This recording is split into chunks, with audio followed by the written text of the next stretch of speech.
What is going on, you guys? Alex Chasen back here with a brand new video. And as everyone knows by now, Paul George has signed a 4-year, $212 million contract with the 76ers. No more Clippers, no more West Coast. Paul George is an East Coast guy now, signing this massive deal with Philadelphia, teaming up with Joel Embiid and Tyrese Maxey. So in today's video, I want to give my personal opinions and breakdown on this very move for Paul George. Starting off with, this is a move I think that was right for Paul George, and also a move that I think was right for the 76ers. We'll start obviously on the Paul George side of things.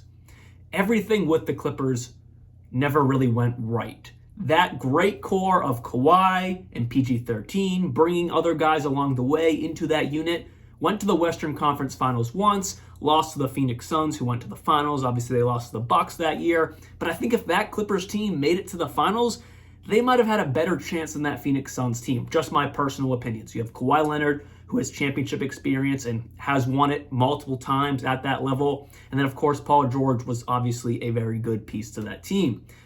But that didn't happen. Western Conference Finals appearance once. And every other year besides that, either Kawhi Leonard or Paul George, mostly Kawhi Leonard, was hurt or didn't play enough games or was out for the playoffs, whatever it was. So it just never really worked with PG13 and Kawhi Leonard. And it's so sad. I remember back in that 2019 offseason, Kawhi, PG13 team up in LA. That was a massive offseason in the NBA. And this was one of the duos that everyone thought had one of the highest chances to get to the pinnacle because they had Kawhi Leonard, who just did it with the Raptors the year before. He obviously did it in San Antonio. Everyone thought it was going to happen. They tried for many years, and then PG13 declined his player option. He became a free agent, and he chose to go to a different direction. Now, if he accepted that player option, I still don't think he would have stayed with the Clippers. I think they would have tried to trade him somewhere. And the Warriors, they were one of the teams. I was actually going to make a video on it talking about PG13 to the Warriors, but then right when I was sitting here thinking about it, there were reports that that lost traction and Paul George was going to opt out. So I was like, why would I make a video about something that's not going to happen? He obviously didn't opt into his, $48 million player option, something like that. And if he did, the Warriors were a team that were probably going to try to bite and get Paul George. Imagine that, PG13 and Curry. Obviously, Klay Thompson is gone. That'll be a different video. But imagine that, PG13 in Golden State. But now coming back to reality, he signs with the 76ers. And this is a good move for him. He obviously gets his max money that the Clippers did not want to give. That's the reason why he's gone. The Clippers actually made a statement saying, no, we're not going to re-sign Paul George a few hours before he ultimately chose to go a different direction and go with Philadelphia. I've never really seen that before, but it's a good move. He goes to a team that has the second best center, sometimes the best center in this game, in Joel Embiid, a former MVP. They have a all-star, almost an all-NBA guard in Tyrese Maxey, and then they have Paul George. In LA, he was expected to be the second option, and many times the first option when Kawhi Leonard was out. But now, obviously there are injury concerns with PG himself and Joel Embiid, and even at times, but not really. I was going to say Tyrese Maxey, but he's really been mostly healthy. It's really Joel Embiid and also PG himself that are injury concerns. But you can expect Joel Embiid to miss 20, 25 games, hopefully less, but you can expect that every year.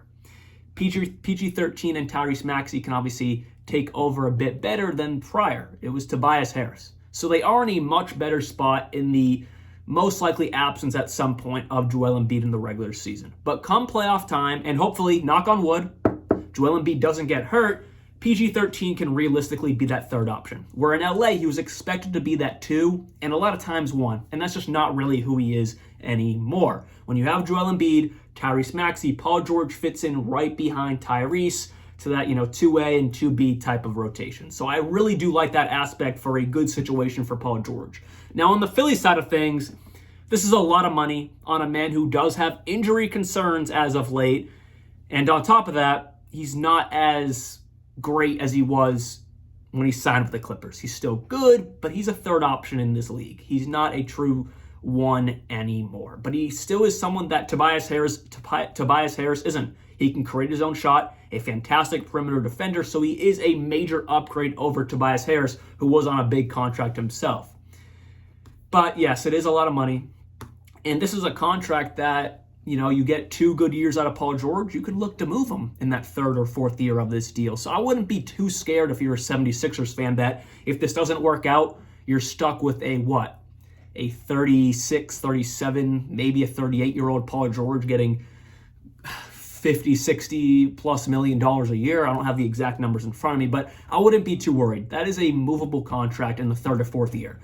Next year, if you think it's a mistake, probably not, but give it a few years, you can definitely dump off that money with some picks to move that, get someone else into that rotation. Because right now is a win time for the 76ers. Joel Embiid, injury prone. You want to try to win right now. And that's exactly what they're doing by bringing in Paul George. So I like that move. And of course, Tyrese Maxey is going to be here for a very long time. But now they can fill out their rotation because, of course, they have their guard, they have their center, and then they have their wing. They bring back Kelly Oubre. They also have Eric Gordon, who they brought in. They bring back they bring in Andre Drummond. He was on Philly before, but they brought him back. And Andre is a good quality backup center in this league. And if he needs to, Joel is out, he can slide into that starting rotation and be a great rebounder and all of that. But overall, they still have a lot of room to add to this roster. They are nowhere near done in free agency. They have current free agents right now like Rocco, Buddy Hield, Kyle Lowry, KJ Martin, Cam Payne, all guys who are on last year's roster. They are current free agents.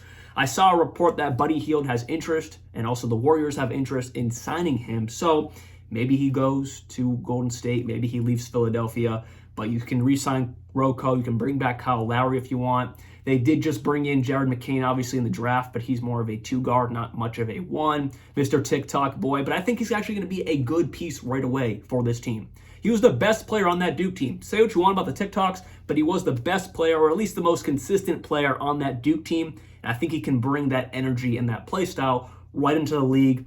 Give it a little bit of time, and I think he'll fit very well with the 76ers roster. They also drafted Adam Bona, who's a center, 2nd-round pick. I'm not sure how much run he'll get for this team, but either way, they look pretty good.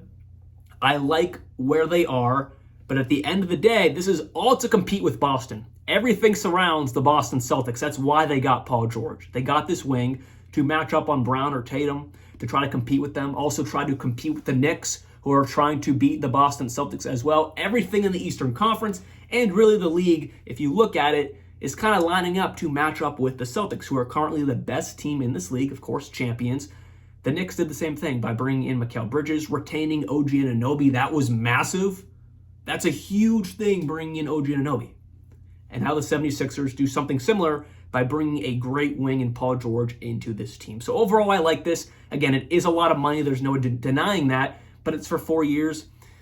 I think it's manageable as long as the first 2 years Paul George is healthy and he can play well. Those second 2 years, you might be able to dump that off if you really want to. So hopefully you guys did enjoy this video. And the 76ers bring in Paul George. And I remember all the reports were like, no, he does not want to go to the East Coast. He's a West Coast guy. All his family is there. That's where he wants to stay. Well, money talks. And Paul George is heading to the East. See you guys very soon. And like always, peace out.